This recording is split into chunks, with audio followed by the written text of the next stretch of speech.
Industrial Light and Magic ha creado algunas de las imágenes más emblemáticas del mundo del cine.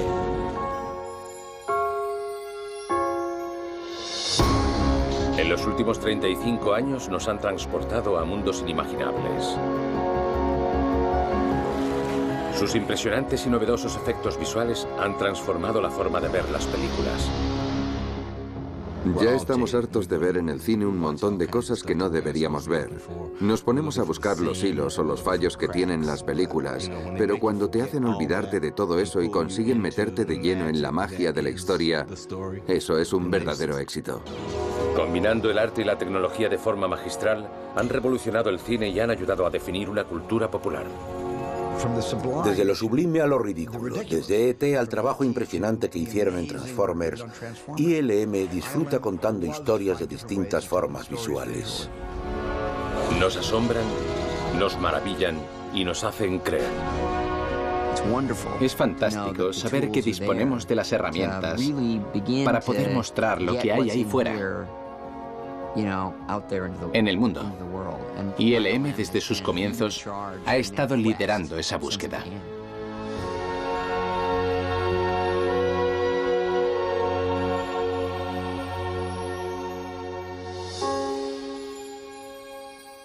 ILM introdujo la era digital que domina actualmente los efectos visuales.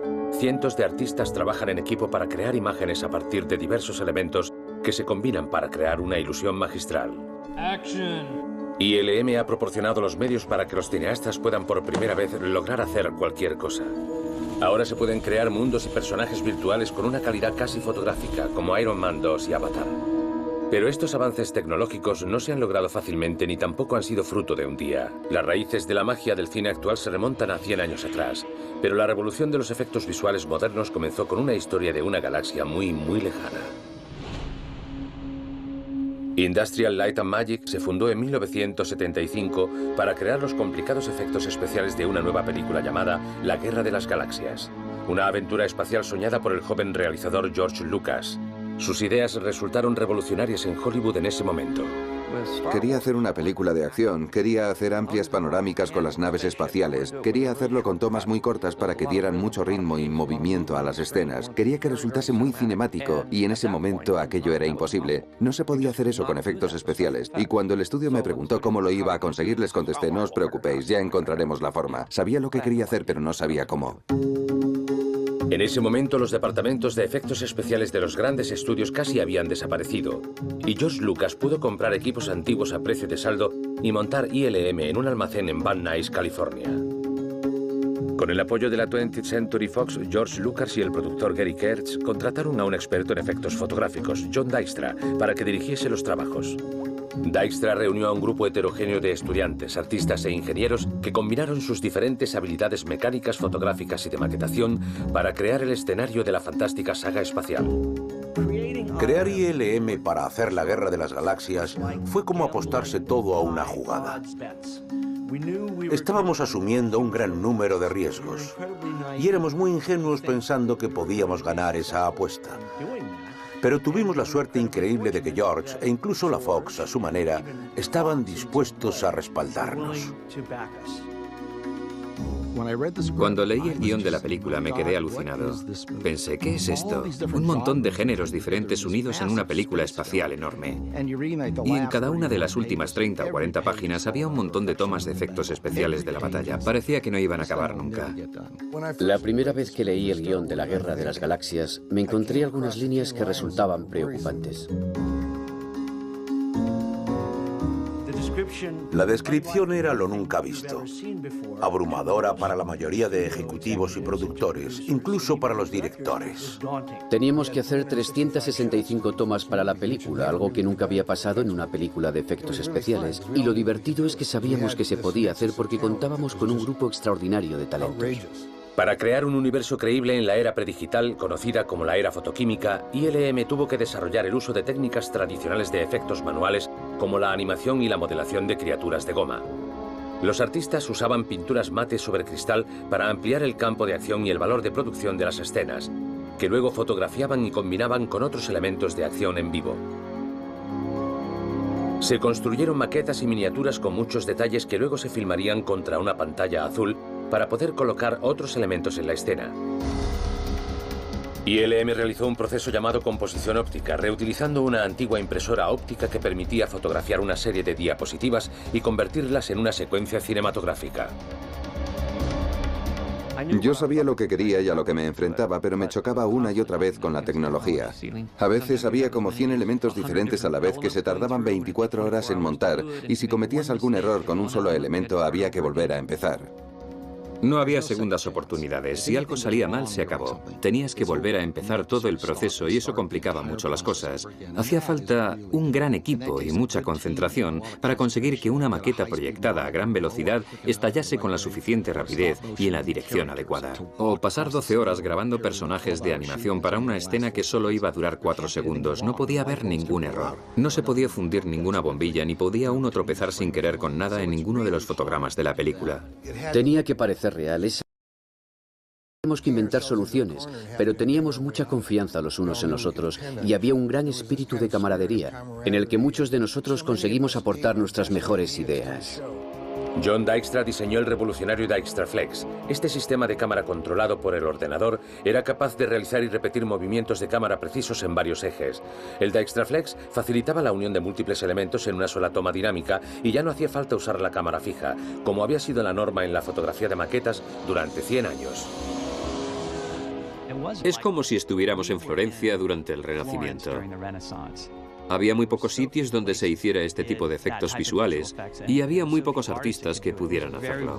Era algo muy raro, pero maravilloso porque significó el renacimiento de la industria. La Guerra de las Galaxias fue el comienzo del renacimiento de los efectos visuales. Esta película despertó a un gigante dormido. George observó el mundo desde una perspectiva antropológica y pensó, ¿qué nos falta aquí?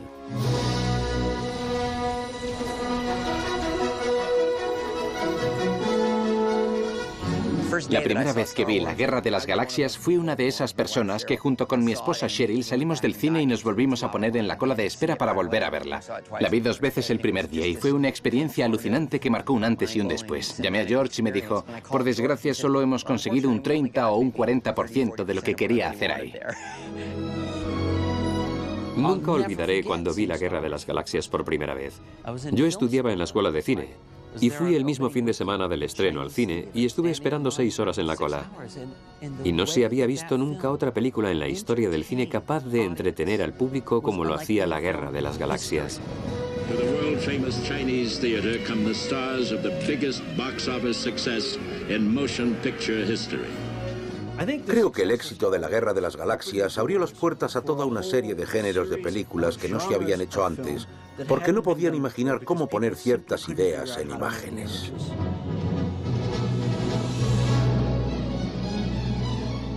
ILM surgió en cierto modo del renacimiento del cine, que en realidad es una especie de truco. Por eso nuestro trabajo consiste en engañar.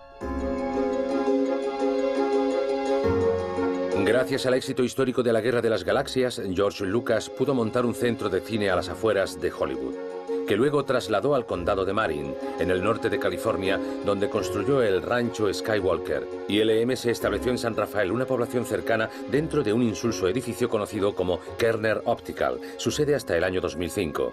Enseguida empezarían a trabajar en la siguiente película de la Guerra de las Galaxias, El Imperio contraataca. La dificultad que tenía ILM era mantener un grupo básico de gente creativa en el entorno de alta tecnología que necesitaban para trabajar.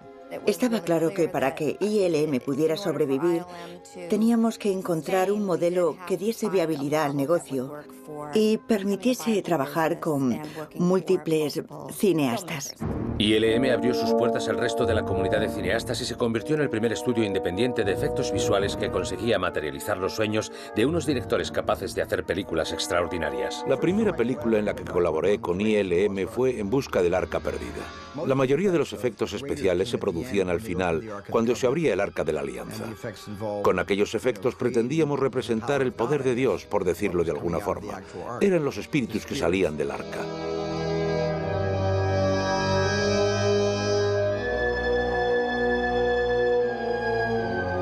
Aquella escena presentaba muchos retos. Quería que la cara del nazi malo implosionase.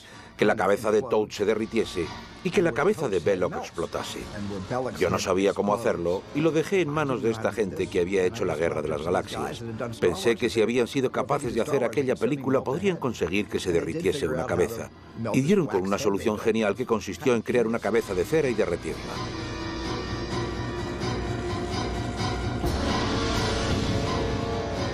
Aquel fue el comienzo de mi relación con ILM. Mientras ILM seguía adelante con los efectos fotoquímicos del momento, George veía el potencial que tenía una nueva forma de crear la magia del cine. Igual que supo ver la relación que podía haber entre los ordenadores y las cámaras y las impresoras ópticas, George pensó que a lo mejor había formas de crear en el ordenador todo lo que había hecho en la Guerra de las Galaxias.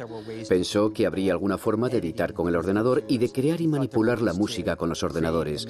Y todo esto le llevó a crear la división de imágenes generadas por ordenador de Lucasfilm, donde empezó a trabajar con Ed Catmull.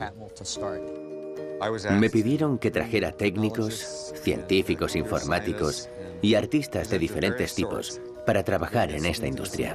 Uno de los primeros avances en tecnología informática que logró este estudiante de doctorado fue poder crear superficies curvas lisas y envolverlas de texturas. Aquel fue un salto pionero en aquel rudimentario mundo de la computación gráfica.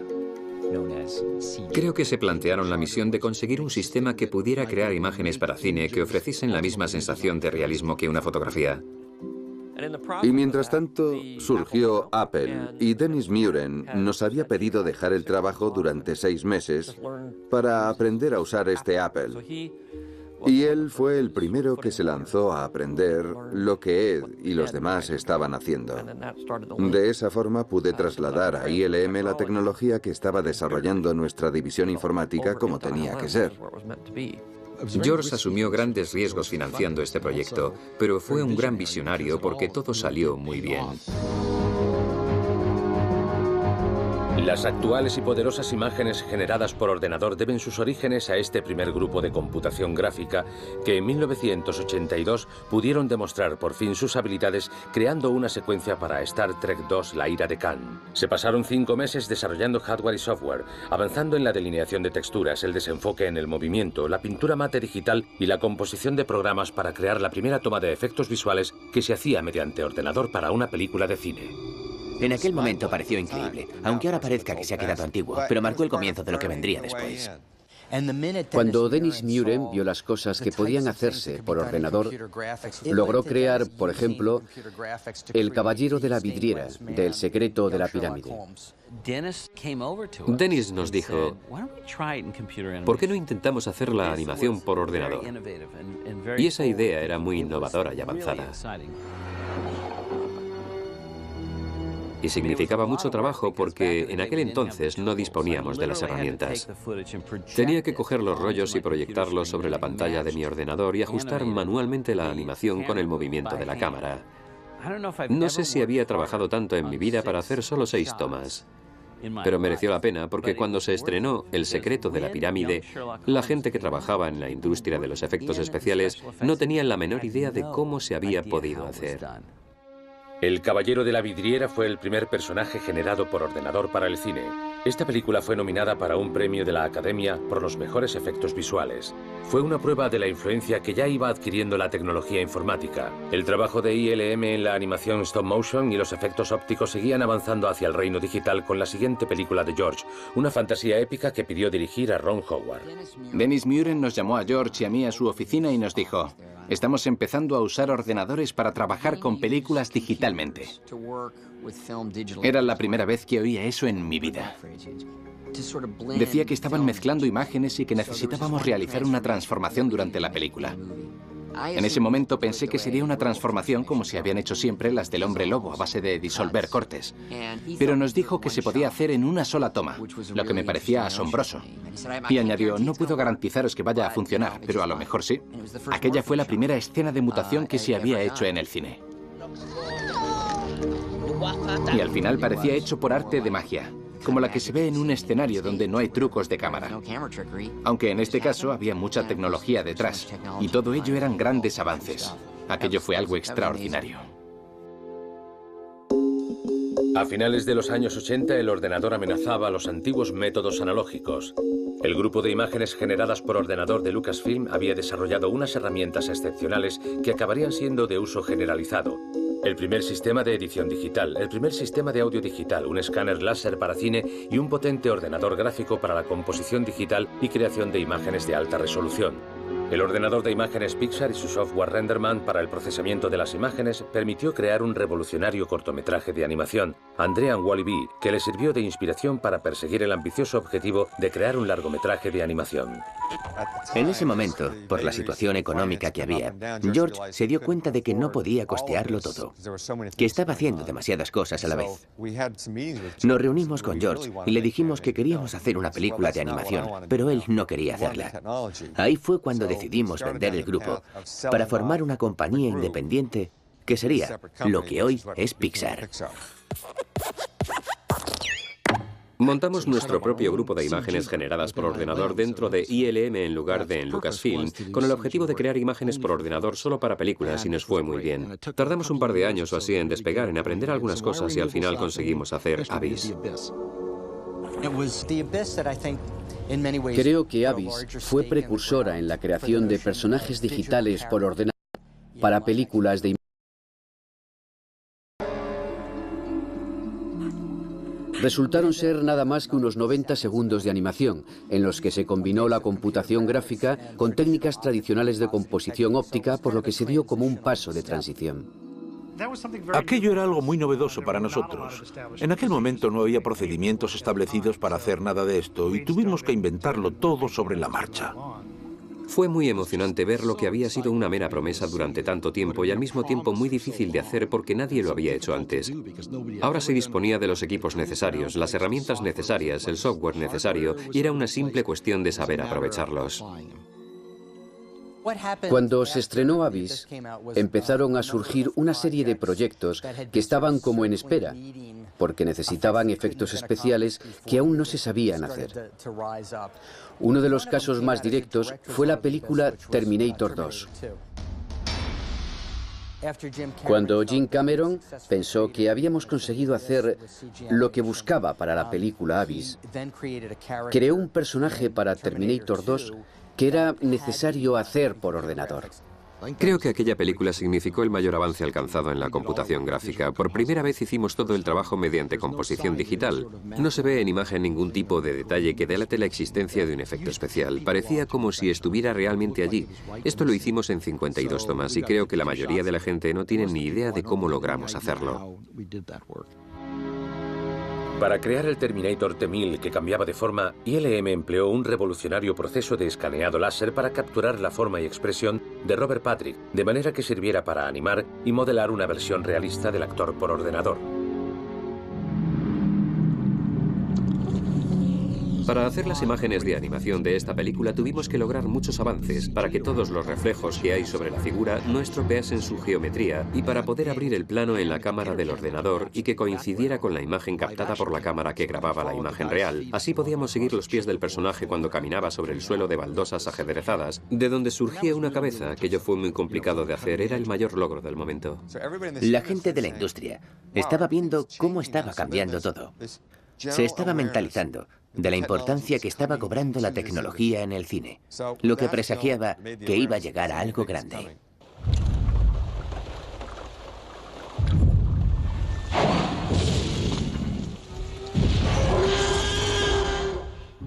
Estaba muy contento de poder hacer los dinosaurios con la técnica que Phil Tippett había logrado dominar, así que decidimos utilizarla en Parque Jurásico. Yo creía personalmente que no se podía hacer Parque Jurásico mediante imágenes generadas por ordenador, al menos los primeros planos de los dinosaurios. Pensaba que solo se podían hacer secuencias de estampidas, porque en el ordenador es fácil clonar cualquier cosa 1.000.000 de veces, ya sean maquetas o dinosaurios. Por ejemplo, podemos clonar este Gallimimus 20 veces para que corran todos de la misma forma.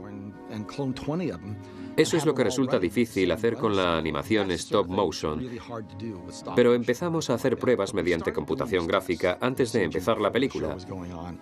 Y las pruebas cada vez iban saliendo mejor.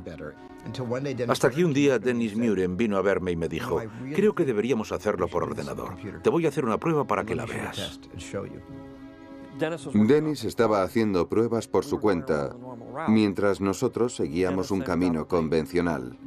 Hasta que Dennis fue a hablar con Steven y le convenció. Podemos hacerlo, te lo garantizo, y quedará fabuloso. La prueba era una manada de gallimimus corriendo, aunque sin acabar. Básicamente puso solo sus huesos en movimiento, pero no quedaba artificial en absoluto. Era completamente realista. Parecían esqueletos que hubiesen cobrado vida y estuvieran correteando por Hawái.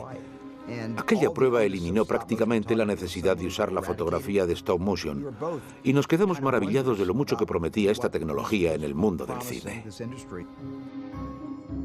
No sabíamos cómo iban a quedar las cosas de un día para otro. Veíamos las tomas diarias para comprobar lo que se había conseguido cada día y nos quedábamos asombrados de los resultados. ¿Realmente hemos sido capaces de hacer esto? Pensábamos. No se había visto nada parecido. ¿Dónde están los trucos que llevamos haciendo 80 años en el cine? No se veían, parecía real. Una toma de efectos visuales comienza por una línea en el guión que describe algo. Por ejemplo, un dinosaurio atraviesa un campo corriendo.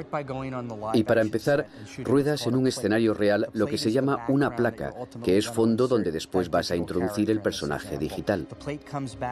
La placa sirve para crear una topografía virtual que refleja lo que se ve en esa toma. Luego, los artistas crean el personaje en el ordenador, con sus huesos y su estructura, sus superficies y su piel, su color, sus ojos, su movimiento, sus uñas. Lo preparan para que pueda animarse y lo sitúan sobre esa placa de fondo fotografiada, donde terminan por darle animación a través del ordenador. Cuando el director queda satisfecho con la imagen, la componen dentro de la escena. Se graba fuera del ordenador y se introduce en la película con la esperanza de que a todo el mundo le encante en las salas de cine. En este caso, el público no pensaba en ningún momento que lo que estaba viendo no fuese real. Y gracias al excelente trabajo de Stan Winston, que creó reproducciones de tamaño real del Tiranosaurio Rex, pudimos encajar a la perfección los dinosaurios digitales con las reproducciones a escala real de Stan Winston. Así el público a veces no podía distinguir cuál era cuál.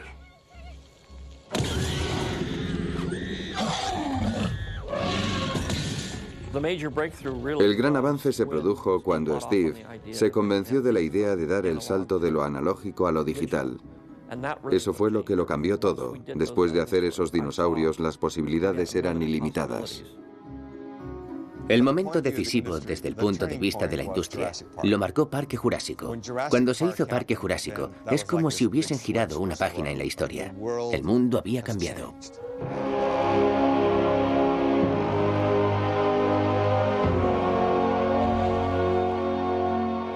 Inició una especie de revolución y de evolución que empezó a desarrollarse a una velocidad vertiginosa.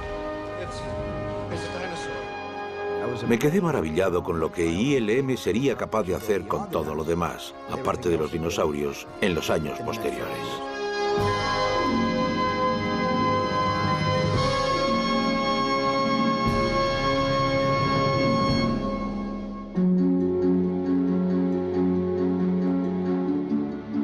El cambio de la cultura analógica a una cultura digital fue un problema enorme.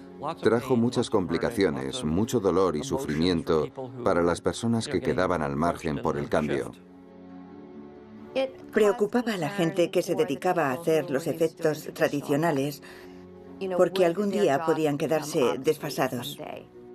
Cuando empecé a trabajar en la formación de imágenes generadas por ordenador, me dijeron que me iba a aliar con las fuerzas oscuras. Los talleres de maquetas se veían amenazados por toda esta división que estaba creciendo tanto. Y yo fui una de las primeras personas que dio el salto a la generación de imágenes por ordenador desde el taller de maquetas. Desde entonces lo han hecho muchas más personas y la mayoría con éxito, pero al principio se consideraba una especie de traición. Tuve una experiencia interesante con una toma de la película que salió muy mal. Se había hecho mediante composición óptica y volvimos a hacerla a regañadientes porque no querían hacérnosla con montaje fotográfico digital, a pesar de que era como el día y la noche. Entonces le enseñé ambas versiones a uno de los técnicos de composición óptica que la había hecho en la primera ocasión y le dije, ¿cuál te gusta más? Porque quería animarle a dar el paso al mundo digital. pero eligió la versión antigua. Le dije, ¿pero qué estás viendo tú? Ahí me di cuenta de que tenían un problema, una especie de miedo que les impedía reconocer las ventajas de lo nuevo, aunque en este caso terminó siendo uno de nuestros mejores compositores digitales después de ver y convencerse de lo que éramos capaces de hacer. En torno a aquella época, Bob Zemeckis hizo Forrest Gump, que tuvo una importancia similar porque también ayudó a transformar la industria. Lo que había conseguido Parque Jurásico, con sus deslumbrantes efectos especiales en una película de fantasía y ciencia ficción, Forrest Gump hizo justo lo contrario con toda la sencillez posible, mediante efectos invisibles, haciendo cosas que no se habían podido hacer antes, como cambiar las imágenes de los personajes cambiando el movimiento de sus labios, cambiar los cielos y la fotografía para crear una atmósfera diferente, todo tipo de detalles que podías haber intentado conseguir hacer fotográficamente pero que no lo habrías logrado hacer. Era una manipulación de las imágenes encaminada a realzar la historia. Hay un momento en Forrest Gump que está jugando al ping-pong a una velocidad de vértigo. Y te preguntas, ¿cómo aprendió Tom Hanks a jugar al ping-pong de esa forma? La respuesta, por supuesto, es que no era real. Solo movía la pala, y la bola está puesta ahí con el programa RenderMan. Es un pequeño detalle, pero que realzaba mucho la historia. El público ya no se da cuenta de que estamos utilizando efectos especiales, pero le sirve para meterse más de lleno en la historia. De repente, los efectos visuales sirven para películas dramáticas, comedias y todo tipo de géneros donde no encajaban antes. Y llegado a ese punto, todo el mundo empezó a desempolvar aquellos viejos guiones que tenían pero que no sabían cómo trasladarlos a imágenes. Cuando ILM se acercaba a la centena de películas, se iba a enfrentar a un nuevo nivel de realismo. Fue cuando empezamos a trabajar con criaturas animadas por ordenador. Recuerdo que una vez entró un rinoceronte por una pared y yo tenía que salir huyendo de él. Tenía que imaginarme que me estaba persiguiendo. Este de aquí es el elefante y Phil es el hipopótamo. Vale, ya lo he pillado. Vamos a rodar.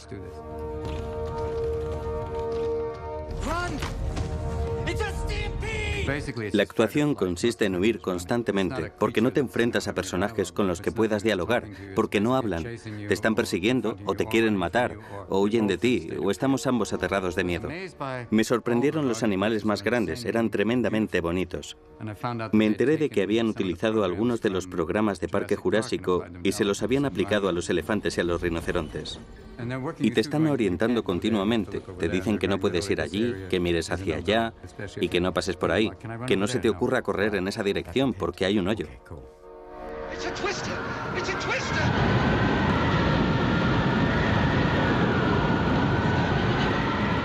El tornado de El Mago de Oz resultó sorprendentemente realista en comparación con otros efectos que he visto. Y la escena es también muy bonita. Nunca lo habíamos visto hacer antes y no creo que se hubiese hecho nunca. También me encantó ese diseño cilíndrico precioso. ILM siempre está innovando y es lo que necesita la industria de efectos visuales. Recuerdo que Twister recibió luz verde gracias a una toma de efectos especiales que hacía ILM. Hicimos una prueba y nos sentamos a ver la proyección en Amblin. La toma gustó tanto que la película recibió luz verde en ese momento. Cuando empezamos a trabajar en Twister nos enfrentábamos con materiales muy orgánicos, polvo, escombros, viento y agua. Eran cosas que no se habían creado en el mundo digital y eran extremadamente complejas. Tuvimos que desarrollar nuestro propio sistema de partículas y una forma de representar las partículas que resultase realista. Para crear imágenes realistas hay que estudiar el mundo a tu alrededor y ver cómo rebota la luz en las cosas, cómo nos ilumina, cómo se arrugan las telas, cómo se mueve la gente o los animales. El fuerte de ILM es su realismo casi fotográfico, que podemos hacer cosas que te puedes creer que son reales. Muchos de los pintores y modeladores suelen dedicarse a hacer únicamente maquetas de superficie dura, como aviones, naves y objetos duros. Pero luego también hay que hacer criaturas orgánicas. Me ayuda a volver a las cosas reales. Estudiar la naturaleza para ver la utilidad que tiene una pluma, qué estructura tiene, su forma tan maravillosa. E intento realizar mi trabajo con ese mismo entusiasmo y curiosidad. Para crear esa realidad, los supervisores de efectos especiales dirigen un ejército de directores de producción, artistas y técnicos para crear las imágenes más complicadas a tiempo y sin salirse del presupuesto. Todo empieza en el departamento artístico de ILM. Los artistas y el departamento artístico somos como la punta de lanza a partir de la cual se realizan todos los demás trabajos. En muchos casos, ILM es la que se encarga de diseñar las secuencias de los efectos, las criaturas o los ambientes del mundo de nuestros clientes, de los directores con los que trabajamos. Muchas veces el director tiene ideas que requieren hacer imágenes que no se han hecho nunca. El supervisor de efectos visuales deja este reto en manos del Departamento de Investigación y Desarrollo de ILM. Una de las grandes ventajas de ILM es que tienes un departamento de investigación y desarrollo al que puedes ir y decirle, necesito humo controlable y tiene que hacer esto. Y tienes a un equipo genial de personas inteligentes que te consiguen el humo y te lo hacen de la mejor forma. Todo lo que se ve en la pantalla está meticulosamente unido con cientos o miles de elementos diferentes que están ahí porque algún artista los ha puesto ahí. Disponen de herramientas que cada vez añaden más complejidad al trabajo, pero siempre con el control necesario para darle al director las imágenes que busca. El supervisor de efectos visuales es el responsable de proporcionar en el plató los elementos de acción real a los artistas de ILM. Cuando trabajas en fotografía principal, tienes un equipo de 300 o 350 personas que te están costando 180.000 euros al día. Y ante cualquier pregunta tienes que saber responder. Todo el mundo se dirige a ti y tienes como 2 segundos para decir lo que necesita hacer toda esa gente y que lo hagan. Una de las cosas que me encantan de ILM es su metodología. Procuramos crear una atmósfera en donde la gente creativa sea libre para compartir sus opiniones sobre las cosas. Si alguien tiene una buena idea sobre una toma, la dice. Y cuando la gente es sincera sobre lo que piensa, se trabaja mejor.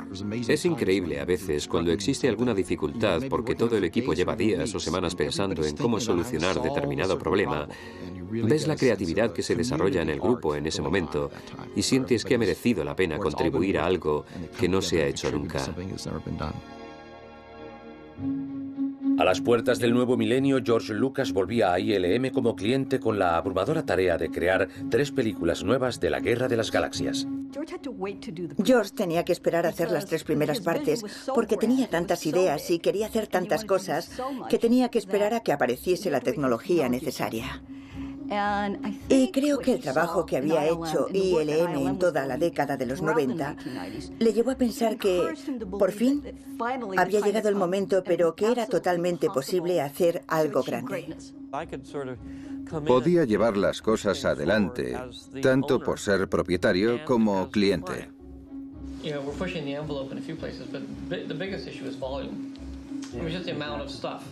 Estábamos intentando hacer una serie de efectos visuales que no se habían hecho nunca, y más del 90% de esa película contenía algún tipo de efecto visual.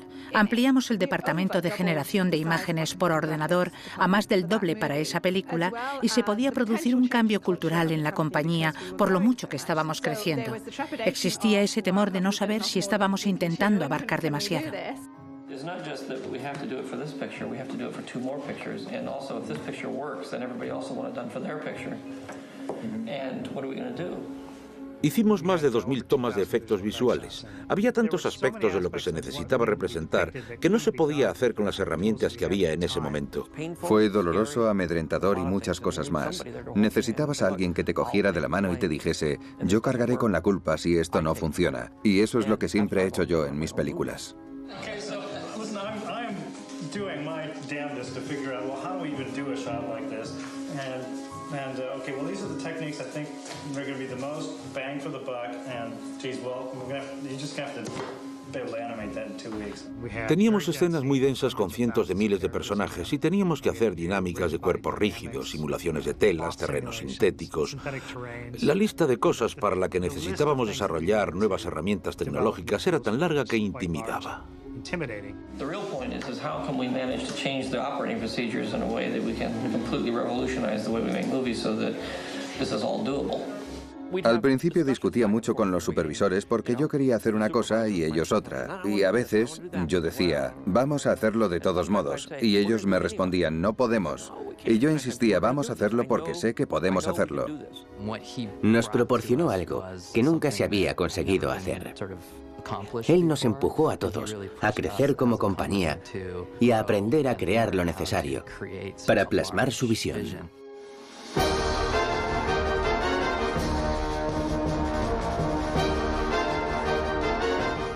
Para crear una película tan complicada como esta, hace falta desarrollar confianza en el proceso y enfrentarse a los grandes problemas paso a paso, descomponiéndolos en problemas más pequeños y estos a su vez en otros más pequeños, hasta que consigues reducirlos a un tamaño que pueda manejarlo una sola persona. Y cuando llega un nuevo gran proyecto que presenta retos desconocidos, tienes que mantener la serenidad pensando que esto lleva haciéndose mucho tiempo y que el proceso funciona, que funciona siempre.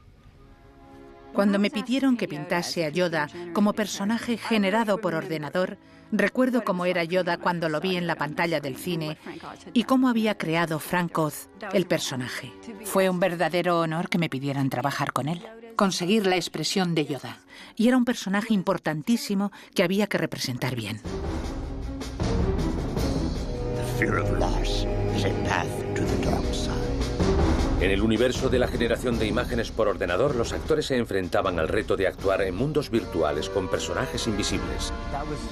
Eso fue cuando creamos al personaje de Jar Jar Binks. Hay diferentes opiniones sobre este personaje, pero lo que es incuestionable es que era un personaje de animación que actúa junto con los actores en una gran parte de la película. Y eso demuestra que se pueden colocar personajes digitales junto a los actores reales y que funciona.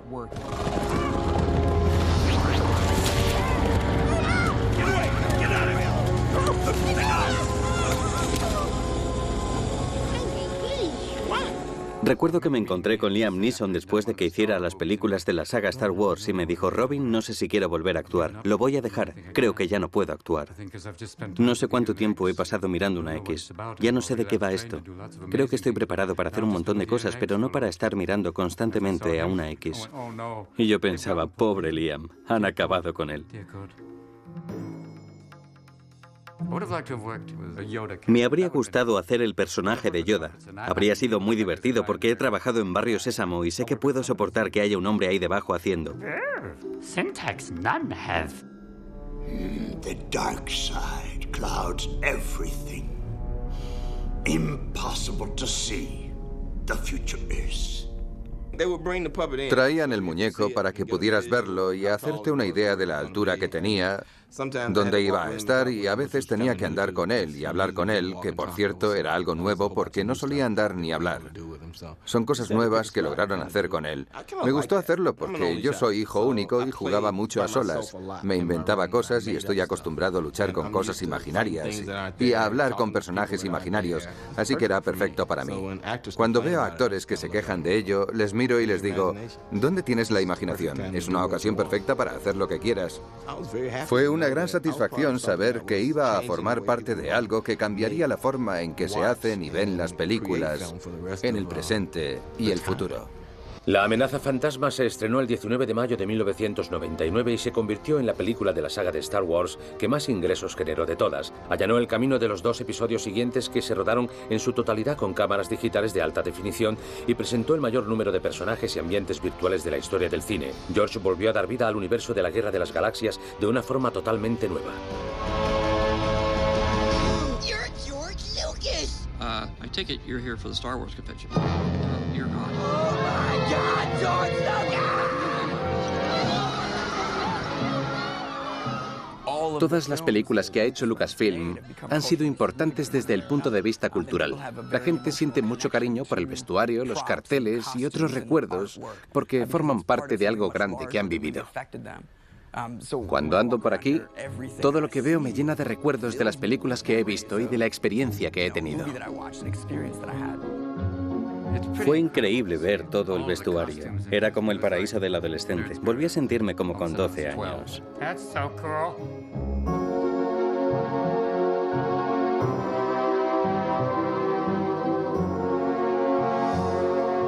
Aunque hayas idealizado mucho un arma, una máscara, un vestido o un personaje, Aquí puedes tocarlo y ver que alguien lo fabricó. Lo pintó o le dio forma con espuma, madera o lo que sea. Es muy gratificante llegar aquí y ver estas maquetas que construí hace casi 30 años, porque me traen muchos recuerdos. Había pasado mucho tiempo sin pensar en ellas y cuando las he vuelto a ver, me han empezado a surgir recuerdos de cuando las construí. Pero resulta raro porque no las construimos para que durasen tanto tiempo, ni mucho menos para que estén en museos o en exposiciones itinerantes. Por eso me resulta raro verlas aquí, donde no nos dejan tocarlas, y si algo se rompe, fotografían el lugar de donde ha caído, lo ponen en una bolsita de plástico y lo sellan. Cuando las ves, te das cuenta de que tenían vida en la película, que eran personajes, como Yoda.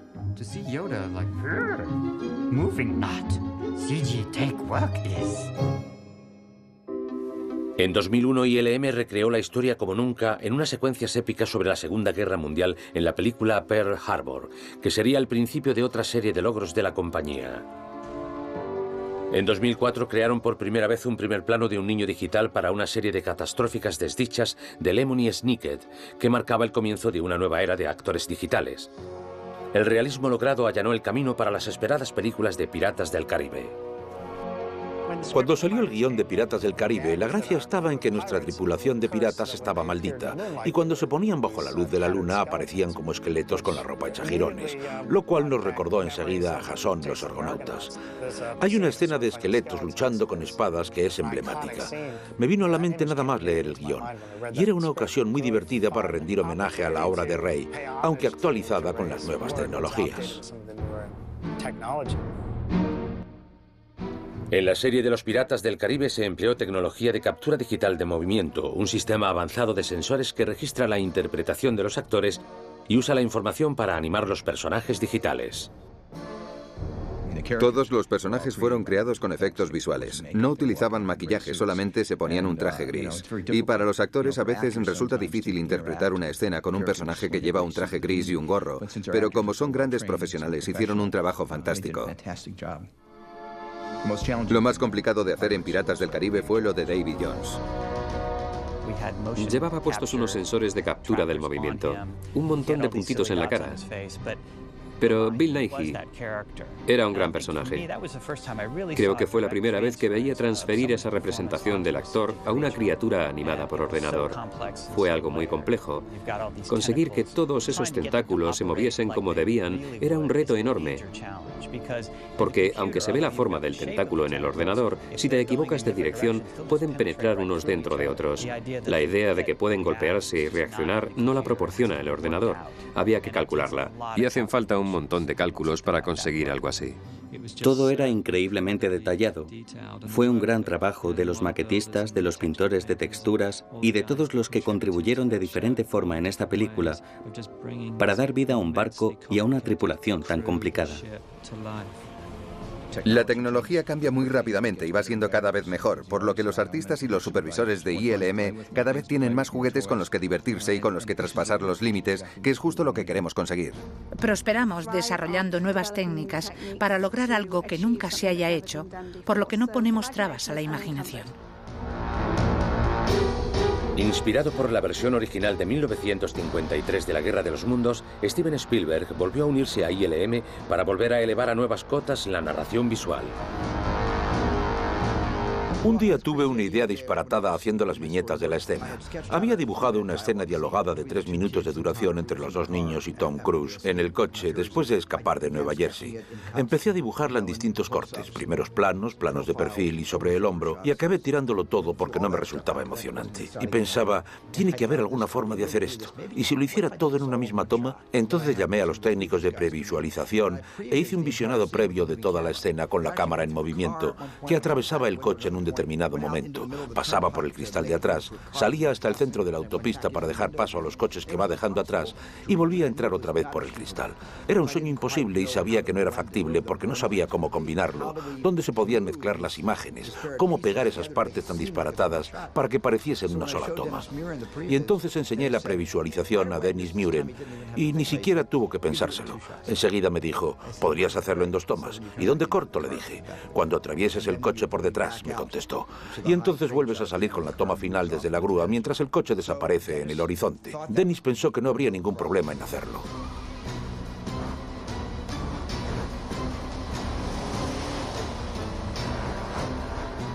Creo que no se nota que hay un efecto especial en estas escenas porque no hay cortes de cámara. Se rueda estilo documental y da una sensación de sorpresa que es mucho más realista e inmediata, algo que es difícil de conseguir con cualquier tipo de efecto.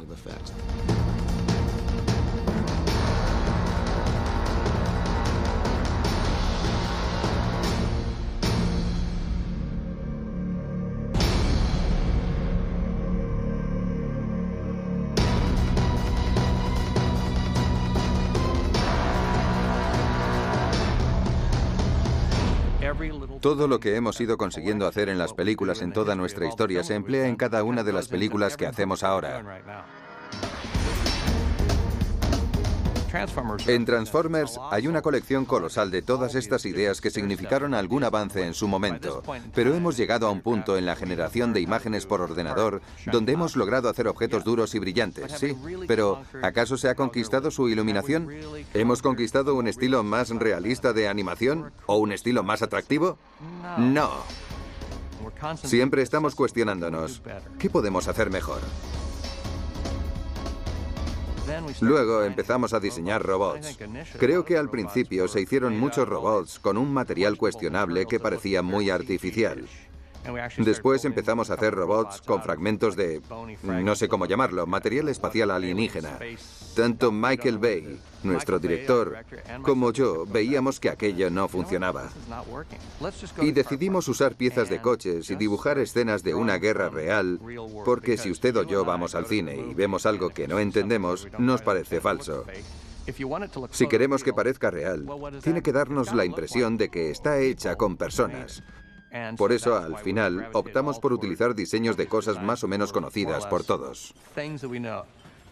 Creo que las escenas de transformación de la primera película eran algo que nunca se había visto. Había unas 10.000 piezas en movimiento.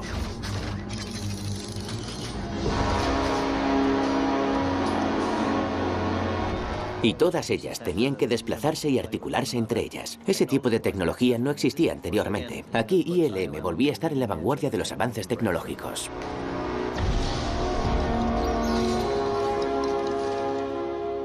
En Iron Man sacamos un montón de cosas que habíamos aprendido en Transformers y eso me dio mucha confianza para ser ambicioso con Iron Man, porque siempre había sido un poco escéptico con las imágenes por ordenador y creo que era porque en muchos casos no se habían hecho bien.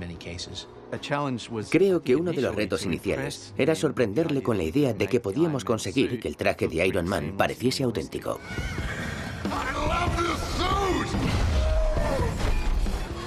El otro problema es que había unos trajes muy bonitos creados por los estudios Stan Winston.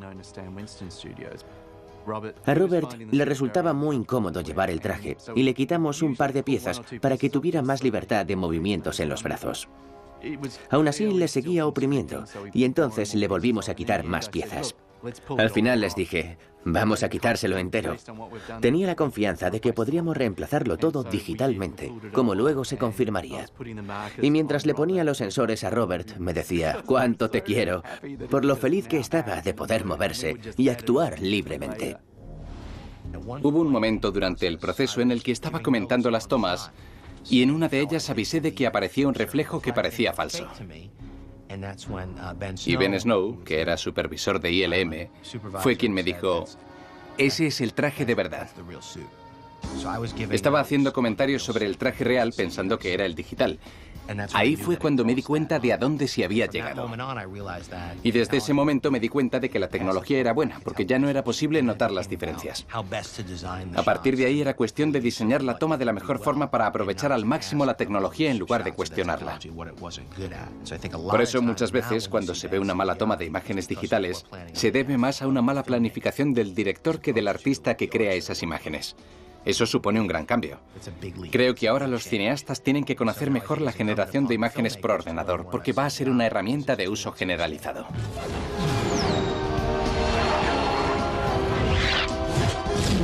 El traje es la estrella de las películas de Iron Man. Para eso vas al cine, para ver lo que hace el traje, cuando le salen esas cosas de las botas y suena ese... Te dan ganas de tener un traje así.